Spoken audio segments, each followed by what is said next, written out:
Nothing ने आज तक जितने भी फोन लॉन्च किए हैं उनमें से मुझे लगता है कि सबसे बेकार नथिंग फोन 3 ही लॉन्च किया है और ये अराउंड 1 जुलाई 2025 को इंडिया में लॉन्च हुआ है एंड 80,000 की प्राइस पे लॉन्च हुआ है, जो कि पर्सनली थोड़ा बहुत मैंने एक्सपेक्ट किया था क्योंकि लीक्स अराउंड आ रहे थे, लेकिन सच में ये हो जाएगा इसकी उम्मीद मुझे बिल्कुल भी नहीं थी। तो चलिए बात करते हैं नथिंग फोन 3 की। और ये फोन से आपको बिल्कुल भी दूर रहना। अगर आप एक फ्लैगशिप फोन लेना चाहते हो तो नथिंग फोन 3 आपको बिल्कुल भी कंसिडर नहीं करना, और अगर आप एक मिड रेंज फोन लेते हो तो भी नथिंग फोन 3 डेफिनेटली आपके कंसिडरेशन में बिल्कुल भी नहीं होना चाहिए। एंड इस चीज के मेनली 5 रीजन है एंड आइए सबको बात करते हैं। सबसे पहले बात करते हैं रीजन नंबर 1 की। चाहे आपके पास कितने भी पैसे हो, कितने ही अमीर ज्यादा आप हो, लेकिन नथिंग फोन 3 गलती से भी मत लेना, क्योंकि अगर ये फोन आपने ले लिया तो जब आप बेचने निकलोगे, अगर 2 दिन बाद ही बेचने निकलते हो तो इसकी वैल्यू आपको ऑलमोस्ट आधी मिलेगी। मतलब 80,000 का फोन है और अगर आपको 10 दिन बाद भी फोन बेचना पड़ा किसी भी XYZ रीजन की वजह से, तो इस फोन की सिर्फ आपको आधी ही वैल्यू मिलेगी एंड लोग शायद आपके फोन को लेने का कंसिडर भी ना करें, क्योंकि इसी प्राइस पे हमें Galaxy S25 देखने को मिलता है, Xiaomi 15 देखने को मिलता है एंड Oppo का Find X8 और Vivo का X200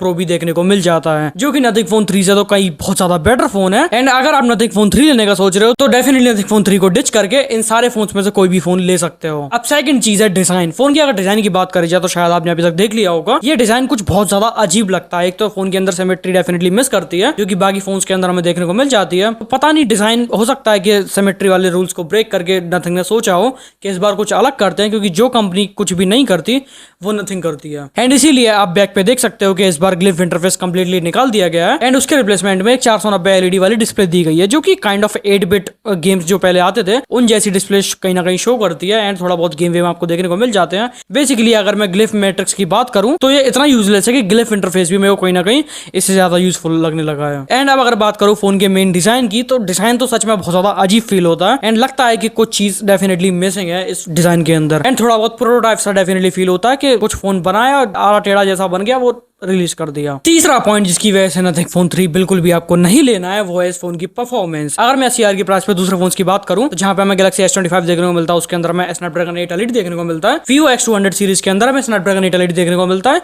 Xiaomi 15 के अंदर Snapdragon 8 Elite देखने को मिलता है और वहीं iPhone 16 के अंदर A18 Bionic चिप देखने को मिलती है, जो कि कहीं ना कहीं 8s Gen 4 से तो बहुत ज्यादा पावरफुल है। और वहीं अगर 8s Gen 4 की बात करूं तो ये iQOO Neo 10 के अंदर था एंड अभी Poco के F7 के अंदर है, जो कि अराउंड 30 से 35,000 के फोन है। 30 से 35,000 के फोन में अगर ये प्रोसेसर मिल सकता है तो डेफिनेटली 80,000 पे जाने की क्या ही जरूरत है। वैसे अब तक आपने एक चीज और सुन ली होगी कि इस फोन के अंदर 50 megapixel plus 50 megapixel plus 50 megapixel का ट्रिपल कैमरा सेटअप देखने को मिलता है, क्योंकि अराउंड तीनों ही 50 मेगापिक्सल के हो जाते हैं। लेकिन एक चीज आपसे छुपाई गई है कि नथिंग फोन 3 प्रो के अंदर हमें जो टेलीफोटो कैमरा देखने को मिलता है उससे भी कहीं ना कहीं डाउनग्रेड हमें नथिंग फोन 3 के अंदर देखने को मिलता है, जो कि दुगना तिगना प्राइस का फोन है उसके सामने तो। और डेफिनेटली ये चीज बहुत ज्यादा अजीब फील होती है कि नथिंग फोन 3 आखिर नथिंग ने इस प्राइस पे कैसे लॉन्च कर दिया इतने सारे डाउनग्रेड्स के साथ, क्योंकि जो नथिंग OS हमें 15,000 के CMF के अंदर देखने को मिलता है वही नथिंग OS ऑब्वियसली हमें इस फोन के अंदर भी देखने को मिलने वाला है। बट सवाल यह है कि जहां महंगे फोन की बात आती है वहां एप्पल का iOS और सैमसंग का One UI नथिंग OS से बहुत ज्यादा ऊपर निकल जाते हैं, क्योंकि कस्टमाइजेशन तो डेफिनेटली सैमसंग बहुत ज्यादा प्रोवाइड करता है।